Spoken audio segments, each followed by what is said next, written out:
Pak Ketua, Pak Wakil Ketua, dan Bapak Ibu yang saya hormati, sebagaimana sudah kita laksanakan rapat terdahulu terkait dengan kebijakan untuk penerimaan P3K yang berasal dari PHL kita di Provinsi Bangka Belitung, kita sudah sepakat kemarin untuk melaksanakan 500 formasi yang kemarin juga sudah dikawal dari kawan-kawan BKPSDM ke Menpan RB, dan sampai saat ini per tadi malam pukul 24.00 sudah selesai proses pendaftaran bagi seluruh PHL kita yang akan mengikuti seleksi P3K di tahun 2024 ini. Total submit yang dilaksanakan berdasarkan pengumuman kita kemarin berjumlah 2.999 PHL. Sebagaimana disampaikan Pak Ketua kemarin, kita harus memverifikasi data PHL kita yang ada di Provinsi Bangka Belitung, dan sampai dengan proses pendaftaran ada beberapa rekan PHL yang memang sudah pensiun, Pak Ketua, sudah ada yang mengundurkan diri dan ada yang meninggal dunia. Jadi total 3.332 kemarin. Secara aktif ini berjumlah 3.296, dan yang terdaftar di seleksi P3K berjumlah 2.999 PHL dari seluruh perangkat daerah. Mengapa tidak full berjumlah itu? Karena di antara rekan PHL kita sudah ada yang mendaftar ke CPNS, Pak Ketua, Pak Ibu yang saya hormati. Jadi kalau sudah mendaftar ke seleksi CPNS, maka yang bersangkutan tidak bisa lagi untuk mendaftar seleksi di P3K. Jadi berdasarkan pendaftaran tersebut sekarang sudah terdaftar 2.999 PHL yang mengisi seluruh formasi 500 yang kemarin kita sepakati bersama. Dan nanti pada tanggal 30 Oktober sampai 1 November 2024 akan diumumkan hasil seleksi administrasi. Kemudian pelaksanaan seleksi kompetensi akan dilaksanakan di antara tanggal 2 sampai 19 Desember 2024. Nanti teknisnya mungkin akan dijelaskan oleh Bu Santi yang akan dikoordinasikan dengan Kementerian Pan-RB di Jakarta. Pak Ketua, Bapak Wakil Ketua dan Ibu yang saya hormati, terkait dengan itu mungkin yang perlu kita sepakati bersama mungkin ke depan bagaimana untuk rekan-rekan PHL yang tidak lulus seleksi. Jadi yang terima kan 500, jadi jumlah 2.400 sekian ini kan tidak diterima. Ini yang perlu kita sepakati, dan kita kemarin sudah mengusulkan ke Menpan RB untuk tetap mengakomodir rekan-rekan kita yang tidak lulus seleksi P3K untuk diangkat menjadi P3K paruh waktu. Dan surat gubernur kemarin sudah disampaikan dan mudah-mudahan dapat diterima, disetujui oleh Menpan RB. Kemudian ada satu hal lagi yang perlu kita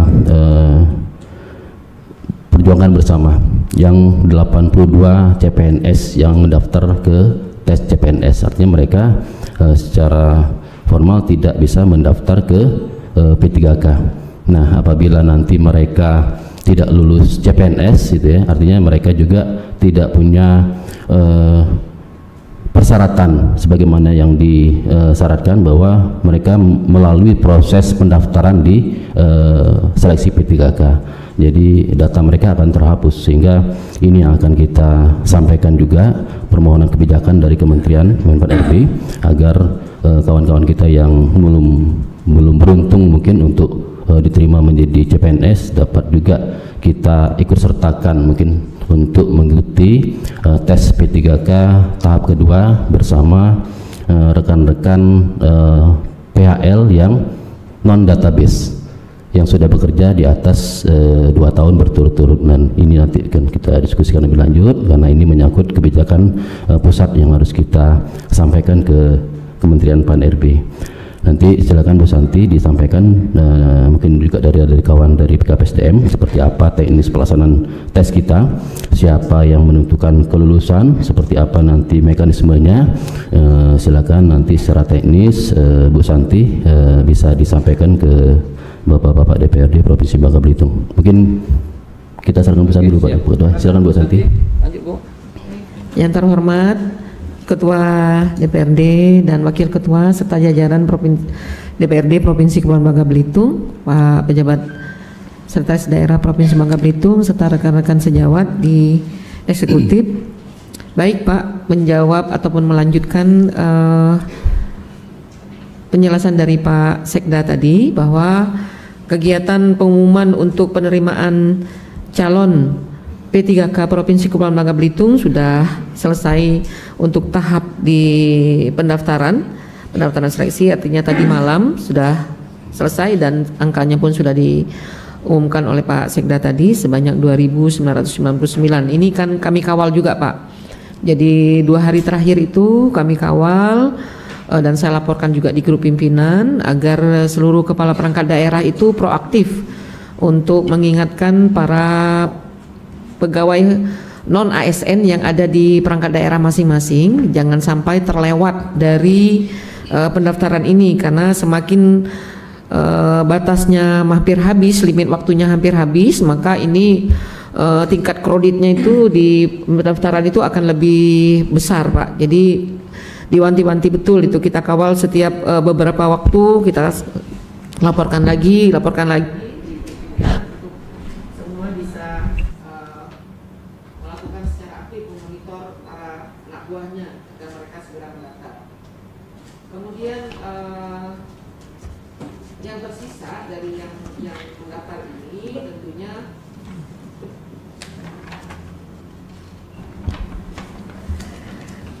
ya.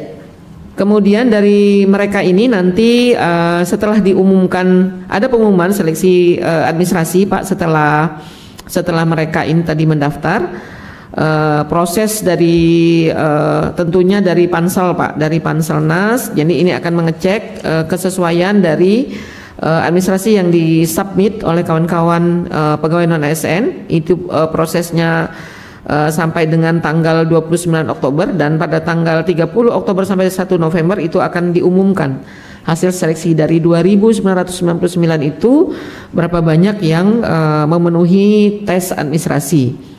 Kami sampaikan Pak bahwa tes administrasi ini bukan hanya sekedar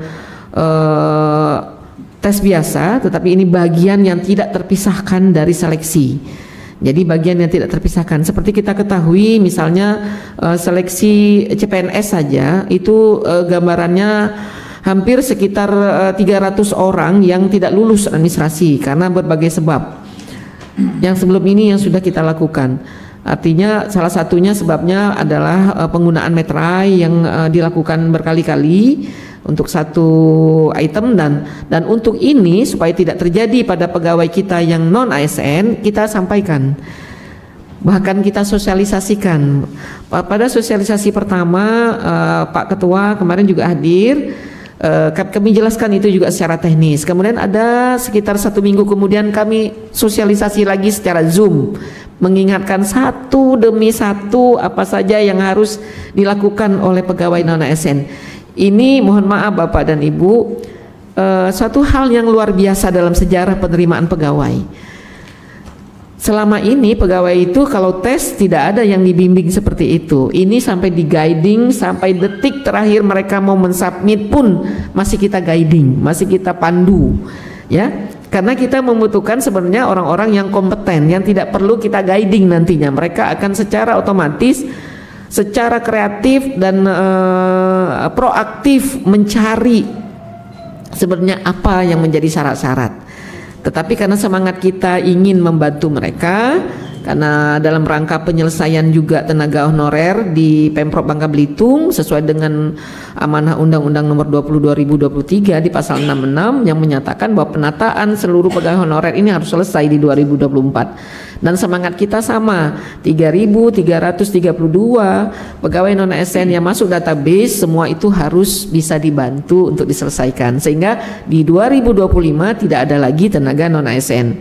Nah, Bapak Ibu, di masa pengumuman nanti kalau misalnya ada mereka yang tidak lulus seleksi administrasi karena berbagai sebab tentunya yang dikeluarkan oleh tim Panselnas Pak, bukan oleh BKPSDM atau eksekutif secara umum seperti ini yang kami hadir di sini, tetapi oleh tim Panselnas yang merupakan bagian dari Menpan RB, BKN dan BSSN, nah itu Badan Sandi dan Cyber Negara.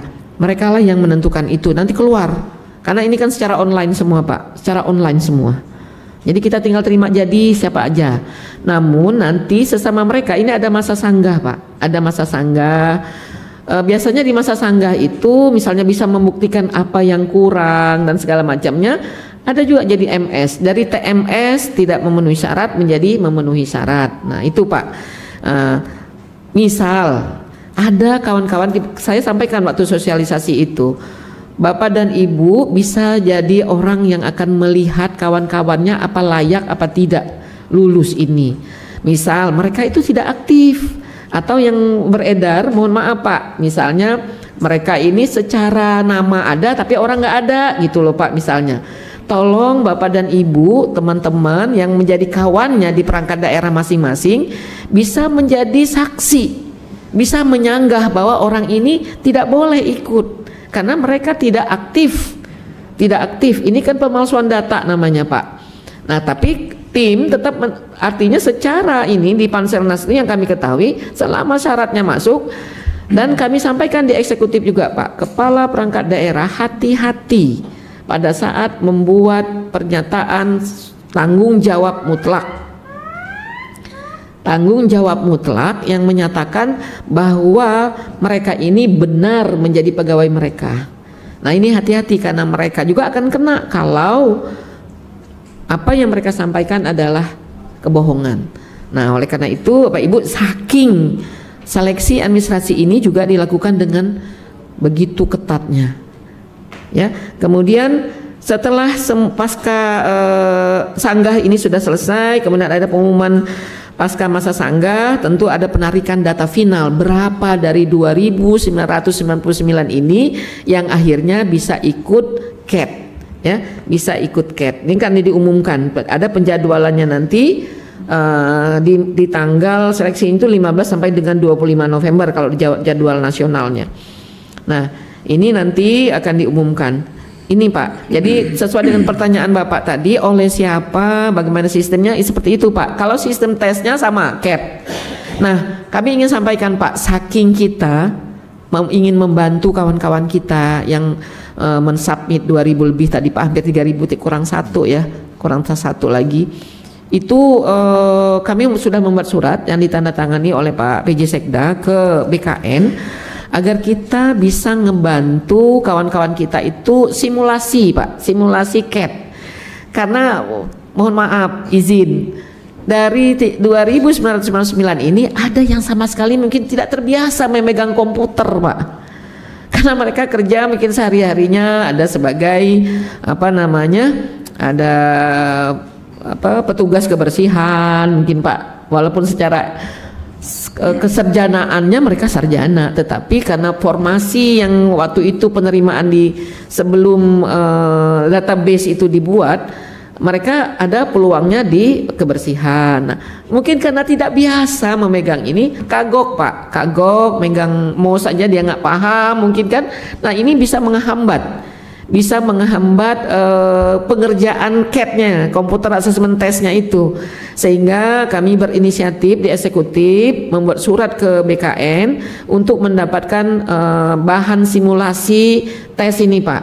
Jadi seluruh mereka yang pegawai non ASN yang sudah mensubmit dan dinyatakan lulus, diberikan latihan, Pak, diberikan latihan oleh kita, dijadwalkan, dan jawaban sementara dari BKN sementara ini walaupun belum tertulis, mereka menyatakan bahwa akan diakomodir nanti setelah tes CPNS kita selesai. Tes CPNS ini selesai sekitar tanggal 16 November. Nah, artinya ada waktu sebelum tes yang sesungguhnya dari para pegawai non-ASN kita yang sudah mendaftar ini untuk mengikuti simulasi ini, sehingga mereka secara lingkungan sudah familiar, secara ininya juga sudah familiar. Kami menyarankan pada saat itu selain Anda dibantu dengan fasilitas Pemprov, Anda juga bisa mengikuti secara mandiri tentunya kalau memang mau ada kemudahan di dalam mengikuti tes ini. Ini yang coba kami fasilitasi untuk membantu teman-teman kita. Demikian Pak, mungkin penjelasan secara singkat dari kami. Terima kasih. Assalamualaikum warahmatullahi wabarakatuh. Ya, terima kasih Pak Ketua. Yang pertama dari Bu Mariam ya. Nanti Bu Santi ya, terkait dengan 2 periode pendaftaran. Ini memang untuk yang database dan non database nanti dibedakan Bu. Yang sekarang pelaksanaan untuk yang database, untuk yang database artinya yang sudah 2 tahun bekerja berturut-turut, mereka juga punya peluang untuk mengikuti tes menjadi P3K. Tapi nanti setelah ini Bu Santi akan menjelaskan. Kemudian terkait dengan kemampuan SDM kita yang nanti akan mengikuti seleksi P3K, makanya tadi juga kita sudah ngirim surat ke Menparekraf Bu ya Santi ya, untuk ada simulasi untuk pelaksanaan tes lah, biar kawan-kawan kita P3K ya PHL kita bisa punya gambaran terkait dengan teknis pelaksananya nanti. Dan tetap nanti juga kami koordinasi dengan rekan-rekan di BKPSDM dan seluruh perangkat daerah di Kasubag Keuangan Kasubag Kepegawaiannya untuk dapat tetap mensupport, memberikan gambaran umum terkait dengan kemampuan ataupun teknis pelaksanaan tes seleksi kita di P3K. Kemudian untuk anggaran, sesuai juga dari Pak Mukhtar tadi disampaikan sebagaimana kita RDP yang pertama pada saat ini, nanti mungkin akan lebih teknis Pak Ketua ya, kita akan bahas di KUA PPS 2025 secara detail. Nah, tapi secara umum KUA PPS kita yang sudah kita sampaikan ke DPRD sudah ada gambaran penganggaran Bu untuk PHL yang jumlahnya kurang lebih 125 miliar. Dan pada saat nanti akan diangkat yang 500-nya menjadi P3K, berarti akan menyesuaikan gaji sesuai dengan Perpres atau Kepres. Ya, itu pasti ada penambahan dari sana, nanti kita sesuaikan di postur APBD kita untuk tahun 2025 seperti apa penambahan untuk belanja pegawai. Dan sekarang Bu Mariam kita sepakati bersama arahan dari DPRD yang waktu DPR pertama dari 250 formasi yang kemarin kita rencanakan sekarang menjadi 500 formasi untuk P3K kita di tahun 2024 ini. Mungkin itu dari Bu Mariam, nanti mungkin secara detail Bu Santi akan menjelaskan terkait dengan tahapan dua periode untuk pendaftaran P3K. Kemudian Bu Narulita terkait dengan PHL yang remote Bu ya, yang di tempat jauh. Ini kemarin kita di tim sebenarnya sudah mendiskusikan ini. Tapi memang untuk saat ini kebijakan dari pusat Menpan RB memang seluruhnya melalui seleksi. Kemarin sebenarnya sudah kita pengen ada penghargaan lah untuk PHL kita yang sudah umurnya di atas 50, yang sudah masa kerja di atas 15 tahun itu ya, bisa diangkat secara otomatis, tapi memang belum ada skema seperti itu. Jadi kebijakan kita untuk tahun 2024 ini semua harus mengikuti seleksi P3K yang sekarang sedang berproses. Mungkin nanti ini juga tetap kita usulkan kalau memang ada penghargaan khusus lah kepada PHL kita yang sudah bekerja lama dan mungkin di atas 50 tahun supaya dapat diangkat secara otomatis menjadi P3K, tapi ini belum ada skemanya dari Kementerian Menpan RB. Kemudian dari Pak Mukhtar, memang dari awal ini Pak problem kita terkait dengan postur APBD 2025. Sekarang belanja untuk jasa PHL ini masih masuk di posturnya belanja jasa, belum masuk ke belanja pegawai. Tapi pada saat tahun 2025 nanti, pada saat semua PHL kita sudah diangkat menjadi P3K, maka secara formal belanja yang sekarang belanja jasa akan masuk menjadi belanja pegawai. Secara otomatis belanja pegawai kita di tahun 2025 akan sangat signifikan meningkat, Pak. Karena tadinya PHL digaji berdasarkan jasa, masuk dalam substansi belanja jasa, barang jasa, tapi 2025 karena sudah menjadi P3K, maka secara otomatis gaji mereka menjadi belanja pegawai kita di tahun 2025.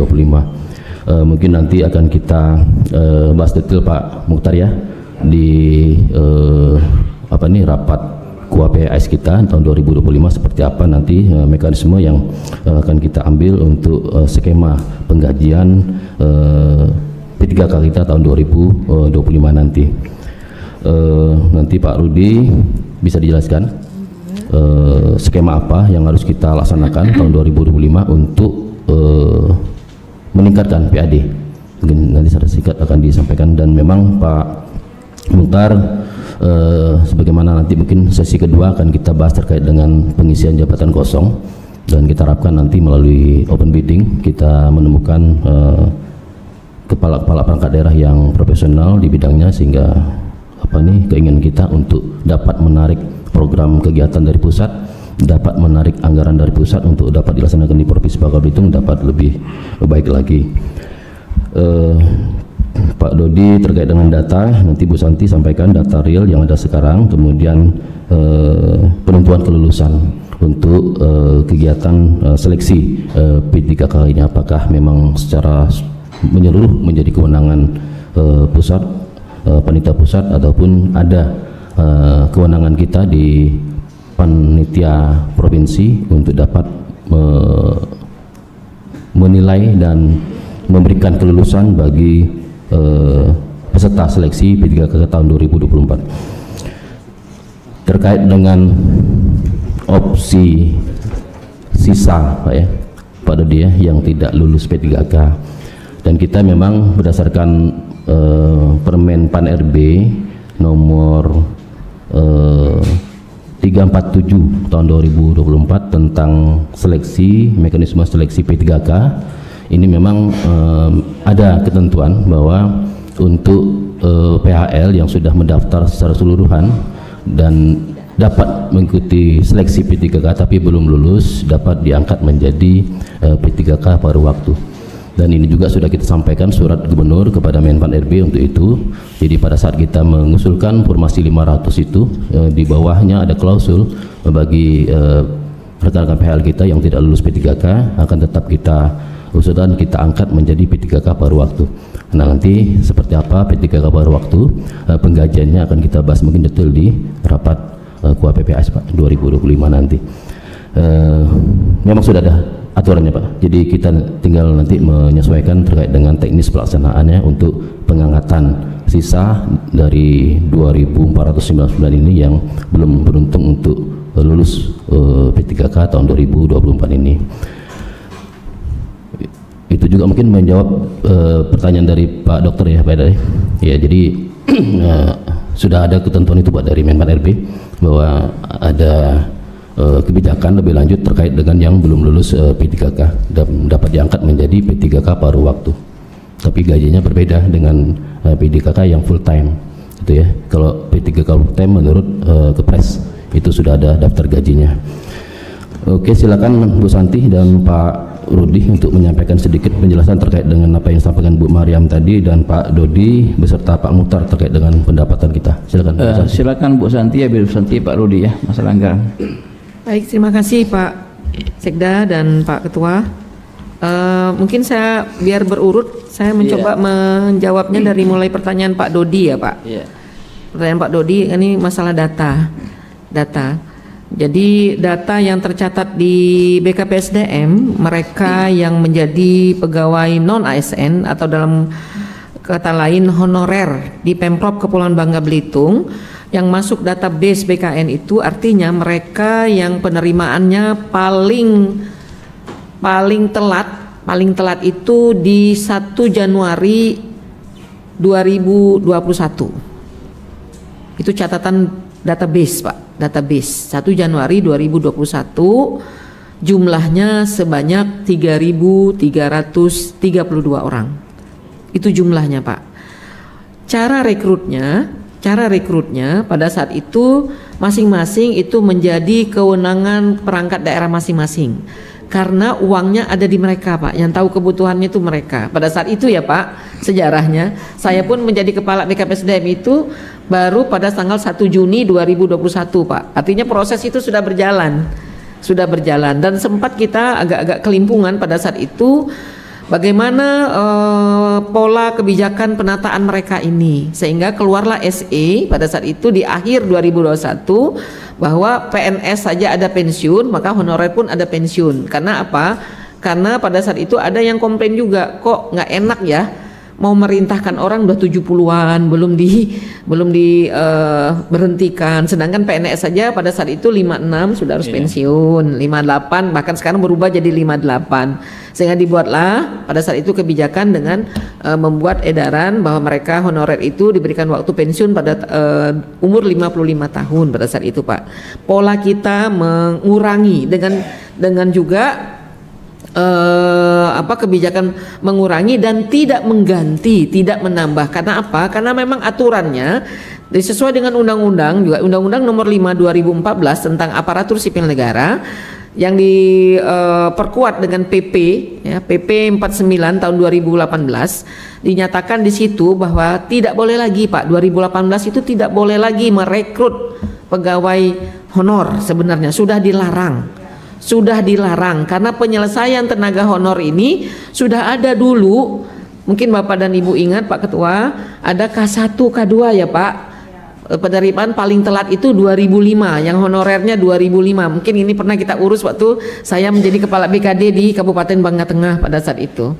Jadi udah selesai harusnya honorer ini. Namun beredarnya situasi, kondisi pada saat itu, nah kondisi Bangka Belitung seperti itu Pak, 3.000. Jadi cara kita menata akhirnya dengan adanya pensiun kemudian tidak menambah.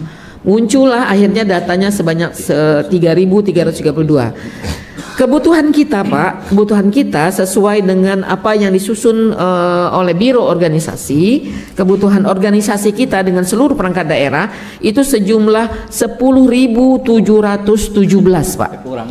Sebenarnya pegawai kita tuh harusnya itu Pak, dengan organisasi yang ada, rumah kita yang ada harus diisi sesuai dengan anjap ABK-nya, analisis jabatan dan analisis beban kerjanya, jumlahnya 10.717. Kondisi saat ini pegawai kita adalah sejumlah 6.387 untuk PNS dan P3K yang saat ini yang sudah ada. Nah, sebentar Bu, boleh Pak Ketua? Ya. Terkait dengan data itu. Ya. Itu kebutuhan anjapnya itu hanya berdasarkan lihat struktur organisasinya saja, ataukah kemudian ada perimbangan antara jumlah penduduk dengan pegawai kita? Rasio itu ada enggak? Rasio antara jumlah penduduk dengan pegawai. Jangan sampai nanti Bu kita bandingkan Jakarta penduduk sekian, PNS sekian. Ya, kemudian ini sesuai enggak gitu. Jangan hanya melihat kebutuhan organisasinya. Karena kebutuhan organisasi bisa kita rampingkan, bisa kita ubah SOTK-nya. Mohon penjelasannya Bu. Baik, Pak, nanti izin ya Pak, karena ini bagian organisasi juga ada di sini ke Pak Bu Karunya. Karena beliau ini yang membuat rumah.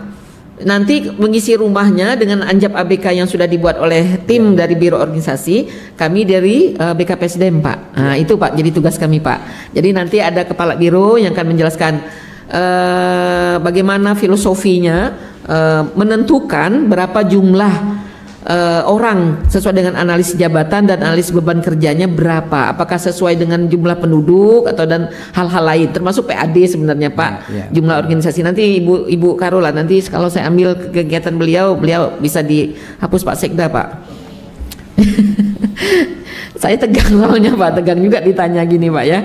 Baik Pak, jadi intinya seperti itu. Jadi kami dari BKPSDM berkewajiban bagaimana caranya supaya kekurangan ini diisi secara berangsur-angsur. Nggak mungkin kita mengisinya secara ini karena sesuai dengan kemampuan keuangan kita.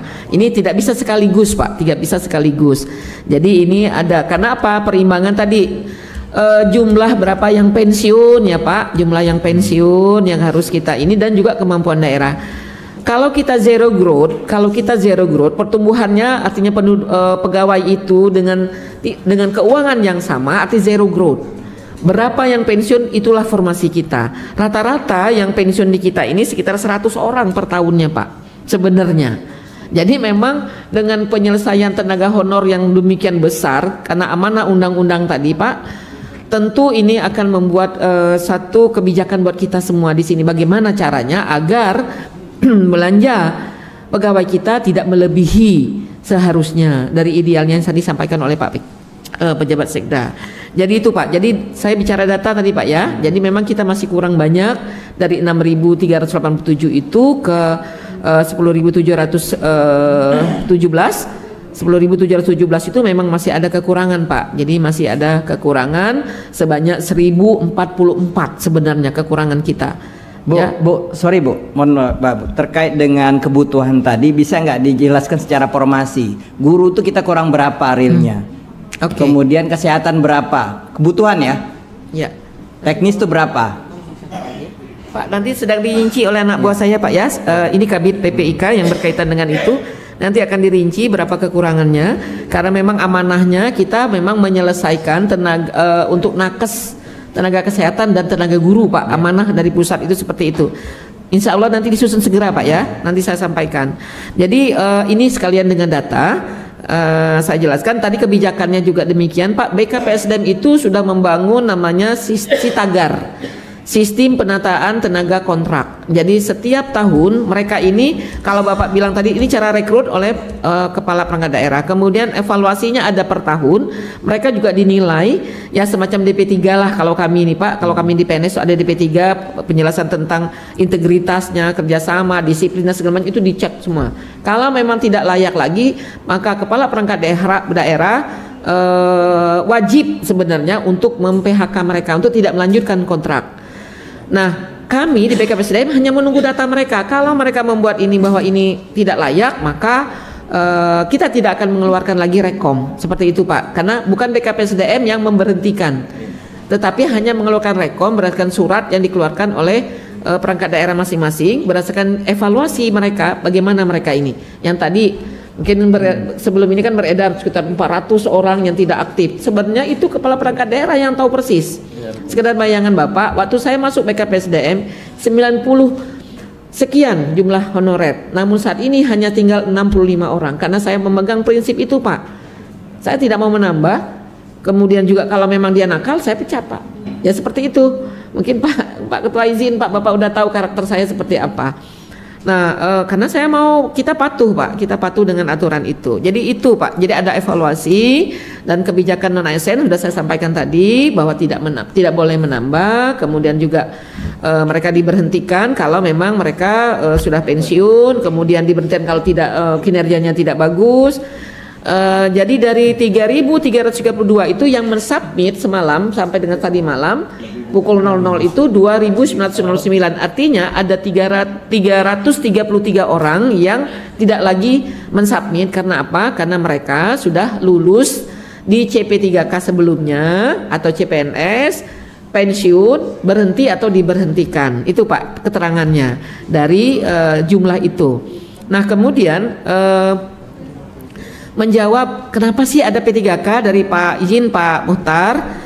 Apa sih kebijakannya ada P3K? Izin Pak. Jadi undang-undang tentang kepegawaian ini memang berubah Pak. Tahun 2014 dengan adanya Undang-Undang Nomor 5 tentang aparatur sipil negara yang diubah menjadi Undang-Undang Nomor 20 tahun 2023 yang baru saja disahkan di akhir Desember kemarin, itu memang disebutkan tentang klausul P3K. Sebenarnya pengadaan P3K ini filosofinya adalah untuk percepatan negara kita ini mencapai tujuan negara Pak. Karena dinilai kalau hanya melalui PNS ini agak lamban. Belajar dari orang-orang berilmu yang membuat usulan untuk adanya undang-undang ASN ini. Kenapa P3K? Karena belajar dari negara-negara yang sudah maju yang lainnya, bahwa ternyata mereka itu menggunakan tenaga-tenaga profesional untuk percepatan pembangunan ini, Pak. Tenaga profesional itu bisa dari swasta, bukan hanya dari PNS. Itu sebenarnya, Pak. Namun, singkat cerita, namun kita karena amanah undang-undang harus menyelesaikan di pasal 66 di Undang-Undang Nomor 20 tentang aparatur sipil negara, menyelesaikan sampai dengan Desember 2024 ini, muncullah kebijakan. Selama 2 tahun ini muncul kebijakan ambil dari tenaga yang sudah bekerja selama ini di wilayah masing-masing, baik di tingkat pusat, provinsi maupun kabupaten kota. Maka dibuatlah polanya seperti ini, cara rekrutannya, namun tidak meninggalkan prinsip-prinsip profesional di dalam penerimaan mereka. Maka muncullah seleksi, administrasi dan segala macamnya yang kita coba bantu. Nah, kalau tadi Pak Ustadz Dodi nanyain, apa sih kewenangan kita di daerah di dalam rangka untuk membantu mereka? Nah, kami sampaikan, Pak, kewenangan kita hanya membantu di tingkat seleksi administrasi. Di tingkat seleksi administrasi saja, Pak. Namun kewenangan itu menjadi domain kelulusan untuk CAP itu menjadi domain pusat. Tidak bisa kita ikut campur di dalamnya apakah mereka nanti lulus passing grade atau tidak. Itu seperti itu, Pak. Ya, passing grade. Jadi ada passing grade-nya, ada batas minimal kelulusan sama dengan PNS. Kita nggak tahu kebijakannya yang P3K untuk tahun ini apakah ada diturunkan atau dinaikkan, karena ini kewenangan pusat juga. Kan pernah tuh, Pak, terlalu tinggi diturunkan mereka passing grade-nya, Pak. Nggak ada yang lulus, Pak. Pernah itu kejadian di 2019. Pernah kejadian. Nah, kita nggak tahu apakah sekitar 1,7 juta nih, Pak, perkiraannya jumlah honorer yang akan diselesaikan di tahun ini untuk penerimaan pegawai dari honorer ini. Rasanya hampir sama, mungkin klasifikasi mereka, mungkin kriteria kompetensi mereka tuh hampir sama seluruh Indonesia. Jadi saya juga berbincang-bincang dengan teman-teman dari BKPSDM provinsi lain, bahkan kabupaten kota dari provinsi lain. Hampir sama yang tadi, penguasaan teknologinya yang masih tidak paham. Maka kita bantu Bu Mariam dengan simulasi tadi yang pernah saya jelaskan di awal tadi. Ada simulasi BKN yang suratnya sudah ditandatangan oleh PJ Sekda. Insya Allah itu akan dilakukan setelah seleksi CPNS. Jadi konsentrasi kawan-kawan BKN itu setelah selesai dulu seleksi CPNS ini, Pak. Nanti tanggal 16, perkiraan hitungan kami dengan jumlah 2.999 yang mensubmit itu sekitar 10 hari.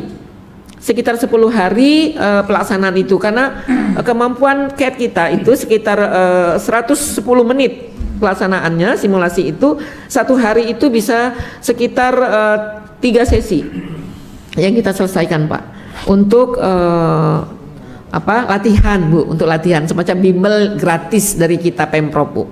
Masya Allah, luar biasa loh, Bu, sebenarnya penerimaan pegawai dengan pola yang kita bantu seperti ini luar biasa menurut saya, Bu.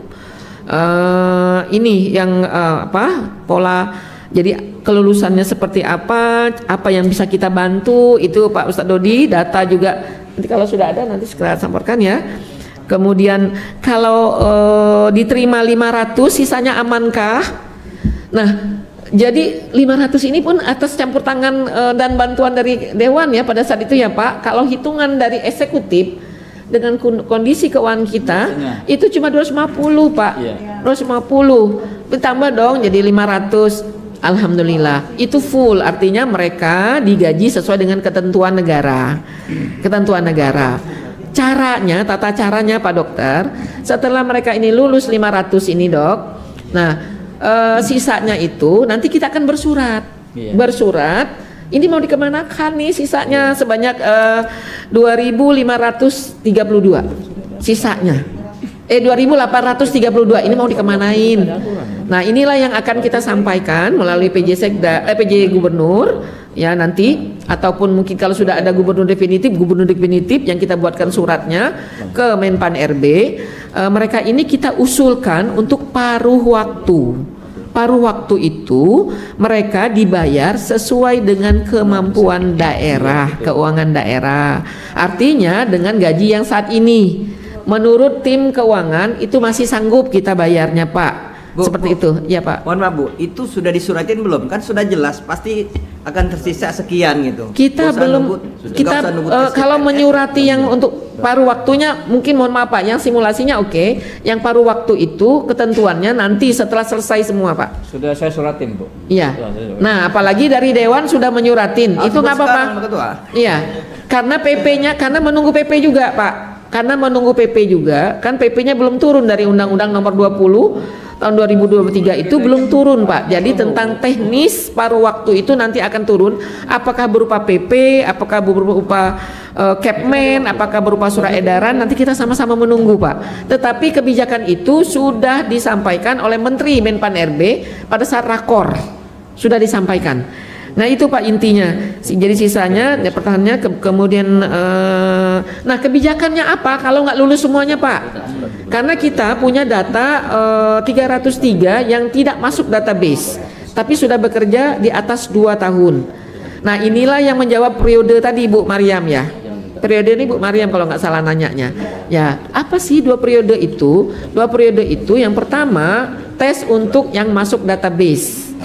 Database dulu Pak diselesaikan.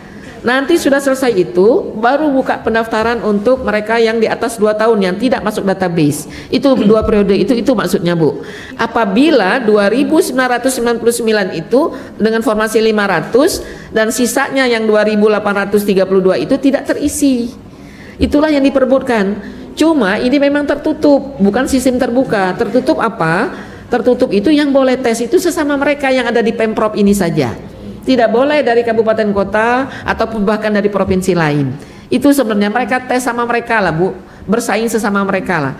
Jika 500 itu tidak terpenuhi.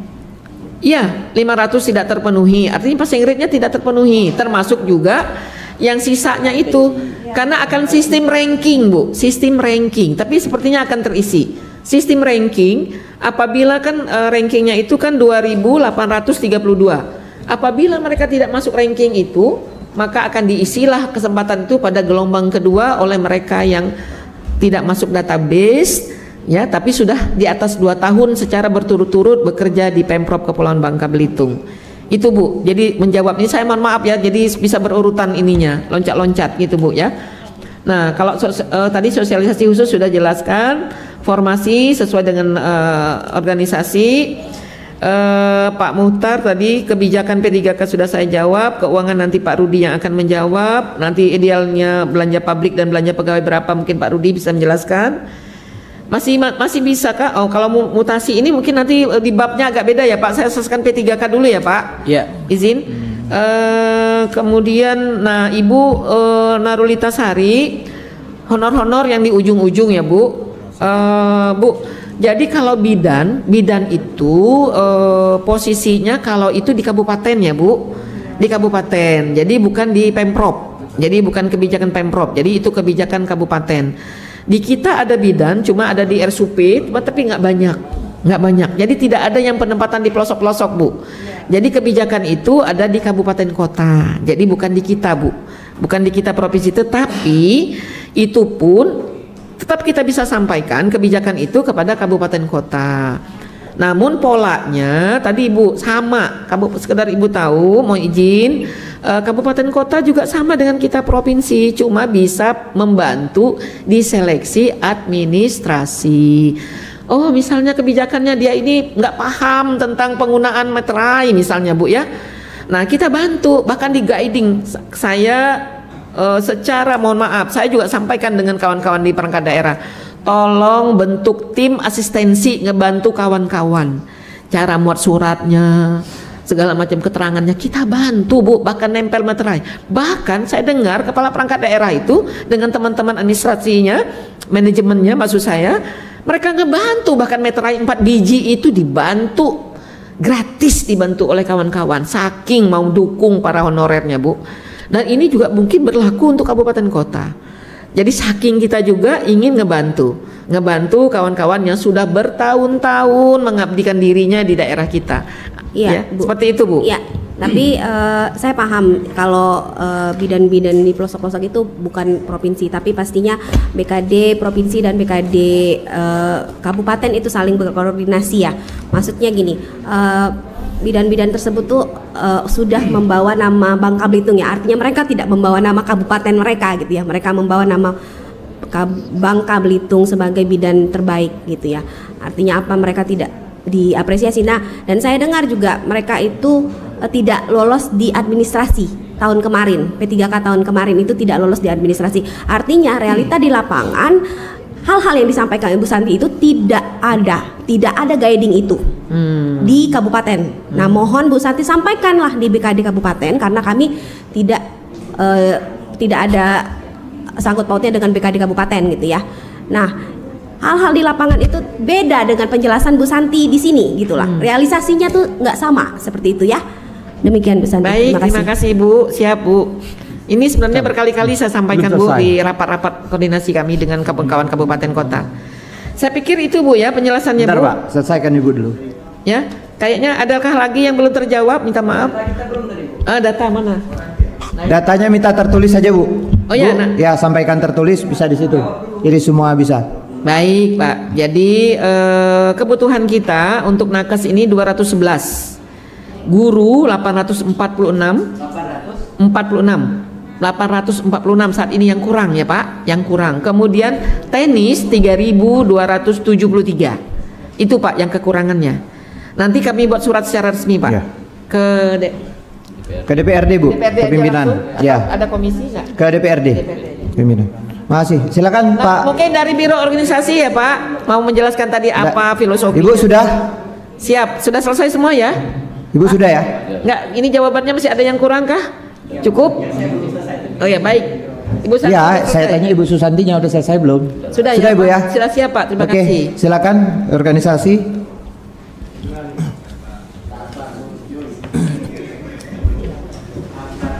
Sambil dipegang Bu, tiangnya dipegang ya, diusap. Agak baru soalnya barang ini Pak. Baik, terima kasih. Yang kami hormati Bapak Pimpinan Rapat, Bapak Sekda, Bapak Ibu, anggota Dewan yang terhormat, Bapak Ibu, kawan-kawan di eksekutif. Menjelaskan terkait dengan penghitungan kebutuhan Pak, karena memang kami di biro organisasi ini adalah arsitekturnya, kami yang membuat rumah-rumahnya dan kawan-kawan BKPSDMD yang mengisi.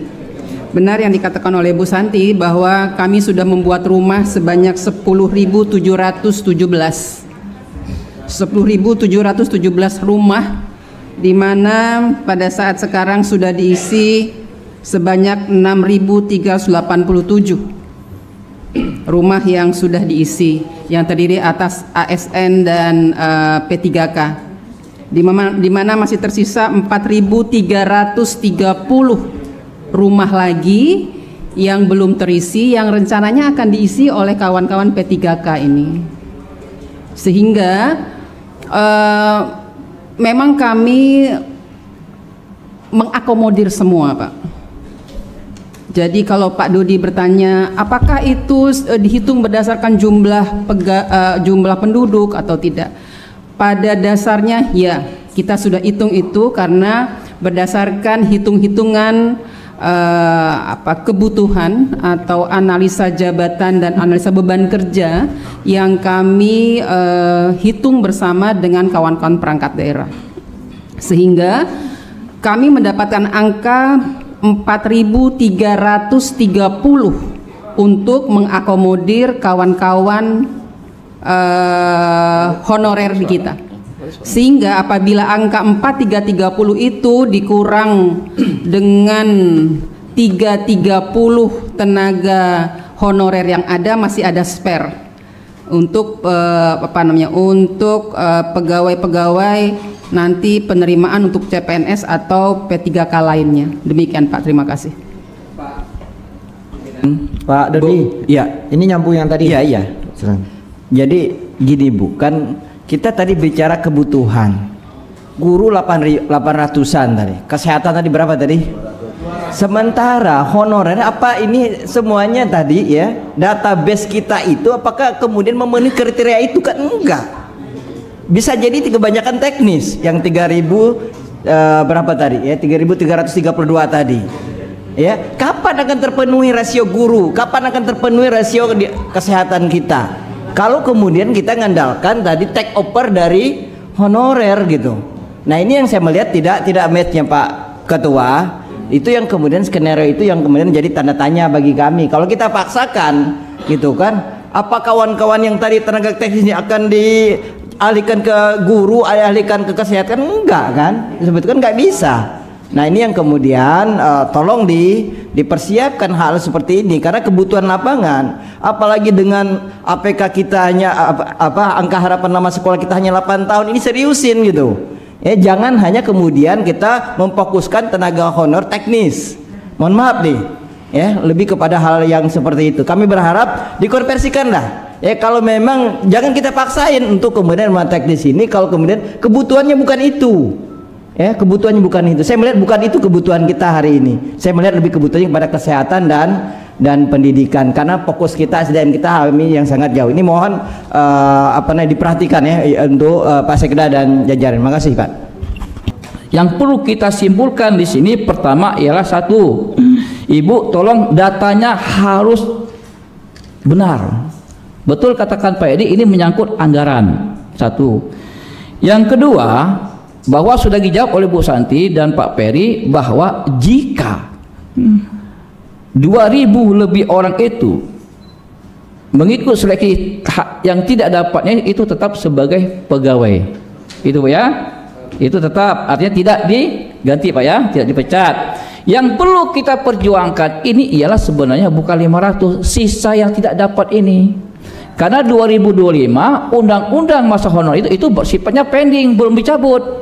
Maka kalau jika mereka tidak punya NIP, maka mereka akan diganti. Ingat tugas DPRD dan provinsi untuk memperjuangkan mereka sebagai P3 paruh waktu, bukan paruh baya. Ya, ini Pak ya, ini tugas kita loh. Karena kalau kita pecat, mohon maaf Pak, tingkat pengangguran akan tinggi. Ya, saya paham masuk kawan-kawan tuh, sangat mengerti. Maka untuk itu Pak Peri kita sepakat dulu ya, bahwa sisa dari 500 orang yang tidak dapat P3K, kita sama-sama dengan eksekutif memperjuangkannya untuk P3K pada waktu. Setuju ya? Setuju ya? Nah, sudah diputuskan. Dan masalah dana juga sudah dihitung. Sudah kita hitung, insya Allah aman Pak. Karena dia bukan kenaikan gaji Pak Dor, hanya merubah status supaya ada SIM. Itu aja tujuannya. Ada SIM. Nah, soal kedepannya ya itu urusan Allah lah, yang namanya nasib. Kalau mereka bisa bertahan, alhamdulillah bertahan. Ya, kalau nggak juga mau nyalon ke depan nggak apa-apa, silakan nyalon. Ya nggak apa-apa. Karena ada juga Bu mantan honor jadi anggota dewan, ternyata lebih garang daripada senior. Ada. Maka inilah yang perlu kita sampaikan. Maka kesimpulan kita rapat untuk masalah P3K, pertama Ibu, formasinya tolong DPRD diajak bicara, kami serahkan kepada Komisi 1 yang membidangi kepegawaian. Jadi 500 orang itu silahkan bapak-bapak dewan ingin memperjuangkan nasib guru, ingin memperjuangkan nasib kesehatan. 500 orang itu kira-kira berapa proporsionalnya itu? Nah, silakan itu di Komisi 1. Yang kedua, ya, bagi yang tidak lulus 500 orang ini tetap sebagai pegawai honor. Ya. Dan yang ketiga, tahun 2025 atau akhir Desember harapan kita semua pegawai honor yang tidak diterima sebagai P3K kita perjuangkan sebagai P3K separuh waktu.